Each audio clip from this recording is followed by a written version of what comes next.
കേരളത്തിലെ UDF നേരിടുന്ന ഏറ്റവും വലിയ വെല്ലുവിളി എപ്പോഴും പുറത്തു നിന്നുള്ള ശത്രുക്കളെക്കാൾ ഉപരി അകത്തുള്ള പടല പിണക്കങ്ങളാണ്.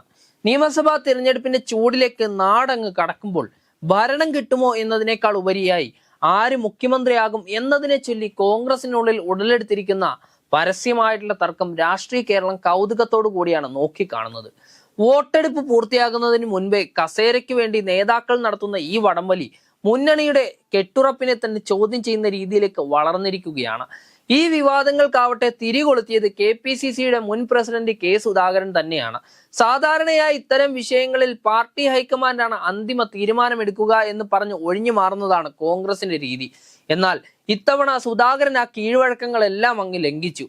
രമേശ് ചെന്നിത്തല മുഖ്യമന്ത്രിയാകണമെന്ന തന്റെ ആഗ്രഹം അദ്ദേഹം തുറന്നു പറഞ്ഞു.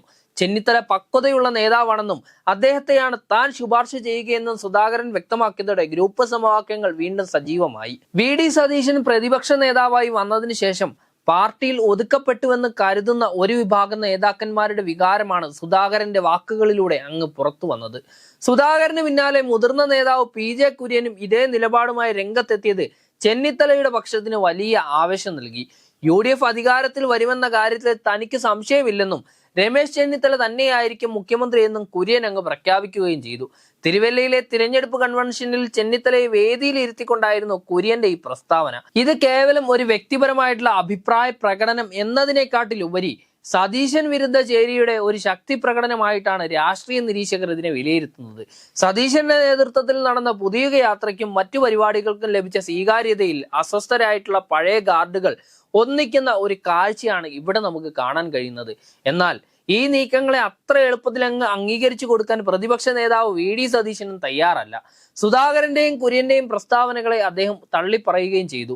ഓരോരുത്തർക്കും അവരവരുടെ ഇഷ്ടങ്ങൾ പറയണമെന്നും എന്നാൽ കോൺഗ്രസിന് കൃത്യമായിട്ടുള്ള ഒരു നടപടിക്രമം ഉണ്ടെന്നുമായിരുന്നു സതീശന്റെ മറുപടി. കർണാടകയിലും തെലങ്കാനയിലും ഹൈക്കമാൻഡ് ഇടപെട്ട് മുഖ്യമന്ത്രിയെ നിശ്ചയിക്കുന്ന മാതൃക ചൂണ്ടിക്കാട്ടുന്നതിലൂടെ തനിക്ക് കേന്ദ്ര നേതൃത്വത്തിലുള്ള സ്വാധീനം അദ്ദേഹം ഒരിക്കൽ കൂടി പറയാതങ്ങ് പറഞ്ഞു വെച്ചു. ഹൈക്കമാൻഡിന്റെ ഗുഡ് ബുക്കിൽ ഇടം പിടിച്ച സതീശനെ വെട്ടിമാറ്റി ചെന്നിത്തലയെ അങ്ങ് പ്രതിഷ്ഠിക്കുക എന്നത് അത്ര എളുപ്പമാകില്ലെന്ന് സതീശൻ പക്ഷവും വിശ്വസിക്കുകയാണ്.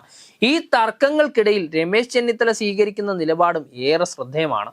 താൻ ഇപ്പോൾ മുഖ്യമന്ത്രി സ്ഥാനത്തെക്കുറിച്ച് ചിന്തിക്കുന്നേ ഇല്ലെന്ന് അദ്ദേഹം പറയുമ്പോഴും തനിക്ക് വേണ്ടപ്പെട്ടവർക്ക് സീറ്റ് നിഷേധിക്കപ്പെട്ടതിലുള്ള വേദന അദ്ദേഹം മറച്ചു വെക്കുന്നില്ല. ജോസഫ് വാഴക്കൻ അടക്കമുള്ള നേതാക്കൾക്ക് സീറ്റ് കിട്ടാത്തതിൽ തനിക്ക് വിഷമമുണ്ടെന്ന് പറയുമ്പോൾ പാർട്ടിക്കുള്ളിലെ ആധിപത്യം തനിക്ക് നഷ്ടപ്പെടുന്നുണ്ടോ എന്ന് ആശങ്ക ചെന്നിത്തലയുടെ മനസ്സിൽ വല്ലാതങ്ങുണ്ട്. അതേസമയം സതീശനെ നേരിട്ട് ആക്രമിക്കാതെ പിണറായി വിജയനെ പരിഹസിക്കാനാണ് ചെന്നിത്തല കൂടുതൽ സമയം കണ്ടെടുത്തത്. പിണറായിയുടെ ആത്മവിശ്വാസം കപടമാണെന്നും PR ഏജൻസികളുടെ സഹായമില്ലാതെ അദ്ദേഹത്തിന് പിടിച്ചു നിൽക്കാനാവില്ലെന്നും ചെന്നിത്തല പരിഹസിക്കുന്നു. സ്വന്തം മുന്നണിയിലെ പോര് മറച്ചു പിടിക്കാനുള്ള ഒരു തന്ത്രമായിട്ട് ഇതിനെ നമുക്ക് കാണാൻ കഴിയും. UDFനുള്ളിലെ ഈ കസേരകളി അണികൾക്കിടയിൽ വലിയ ആശയക്കുഴപ്പമാണ് ഉണ്ടാക്കുന്നത്. വോട്ടർമാർക്ക് മുൻപിൽ ഒരു ബദൽ സർക്കാർ എന്ന നിലയിൽ ഐക്യത്തോടെ നിൽക്കേണ്ട സമയത്ത് നേതാക്കൾ പരസ്പരം പാരവെക്കുന്നത് തിരഞ്ഞെടുപ്പ് ഫലത്തെ ദോഷമായിട്ട് ബാധിക്കും. ഗ്രൂപ്പ് വൈരാഗ്യം കാരണം താഴെ തട്ടിലുള്ള പ്രവർത്തകർ നിസ്സംഗരാകാൻ ഈ സാഹചര്യം ഉപകരിക്കുകയും ചെയ്യും. മുൻപ് ഉമ്മൻചാണ്ടിയുടെ കാലത്തും സമാന ഗ്രൂപ്പ് പോരുകൾ UDFന് വിനയായിരുന്നു. ചരിത്രത്തിൽ നിന്നും ഒരു പാഠം പഠിക്കാത്ത ഒരു കൂട്ടം നേതാക്കളായി കോൺഗ്രസ് മാറുന്നു എന്ന ആക്ഷേപം ശരിവെക്കുന്ന രീതിയിലാണ് ഈ കാര്യങ്ങൾ മുന്നോട്ട് പോകുന്നത്. സതീശനെ സംബന്ധിച്ചിടത്തോളം ഈ തെരഞ്ഞെടുപ്പ് അദ്ദേഹത്തിന്റെ രാഷ്ട്രീയ ഭാവിയുടെ തന്നെ നിർണായകമായിട്ടുള്ള ഒരു ഘട്ടമാണ്. ഒരു വലിയ കേരള പര്യടനം നടത്തി അണികളെ ആവേശത്തിലാക്കിയ സതീശൻ മുഖ്യമന്ത്രി പദത്തിൽ കുറഞ്ഞതൊന്നും അങ്ങ് പ്രതീക്ഷിക്കുന്നില്ല. എന്നാൽ സുധാകരനെ പോലെയുള്ള കരുത്തരായിട്ടുള്ള നേതാക്കൾ ചെന്നിത്തലയ്ക്ക് വേണ്ടി നിലകൊള്ളുന്നത് അദ്ദേഹത്തിന് വലിയൊരു വെല്ലുവിളി തന്നെയാണ്. KC വേണുഗോപാലിന്റെ സാന്നിധ്യവും ഈ കളിയിൽ നിർണായകമാകും. ഡൽഹിയിലിരുന്ന് കരിക്കൽ നീക്കുന്ന വേണുഗോപാൽ കേരളത്തിലേക്ക് മുഖ്യമന്ത്രിയായി വരാൻ ആഗ്രഹിക്കുന്നുണ്ടോ എന്ന സംശയം സതീശനും ചെന്നിത്തലയ്ക്കും ഒരുപോലുണ്ട്. ചുരുക്കത്തിൽ തിരഞ്ഞെടുപ്പിന് മുൻപേ തുടങ്ങിയിരിക്കുന്ന ഈ മുഖ്യമന്ത്രി പദത്തിനായുള്ള പോര് UDFന്റെ വിജയ സാധ്യതകളെയാണ് തുരങ്കം വെക്കുന്നത്. ഒരു വശത്ത് ഭരണ തുടർച്ച ലക്ഷ്യമിടുന്ന LDF ഐക്യത്തോടെ അങ്ങ് നീങ്ങുമ്പോൾ മറുവശത്ത് UDF നേതാക്കൾ തമ്മിൽ തല്ലുന്നത് വോട്ടർമാർക്കിടയിൽ മോശം പ്രതിച്ഛായയാണ് ഉണ്ടാക്കുന്നത്.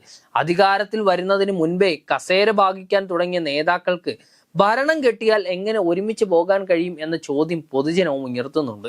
കോൺഗ്രസ് ഹൈക്കമാൻഡ് എത്രയും പെട്ടെന്ന് ഇടപെട്ട് ഈ പരസ്യ പ്രസ്താവനകൾക്ക് തടയിട്ടില്ലെങ്കിൽ UDFന്റെ മുഖ്യമന്ത്രി സ്വപ്നം വെറും പകൽ കിനാവായിട്ട് മാറാൻ സാധ്യതയുണ്ട്. വോട്ടെണ്ണൽ ദിവസം ജനവിധി അനുകൂലമായാൽ പോലും കസേരയ്ക്ക് വേണ്ടിയുള്ള ഈ അടി വലിയൊരു രാഷ്ട്രീയ പ്രതിസന്ധിയിലേക്ക് കേരളത്തെ നയിക്കും എന്നതിൽ യാതൊരുവിധ തർക്കവുമില്ല.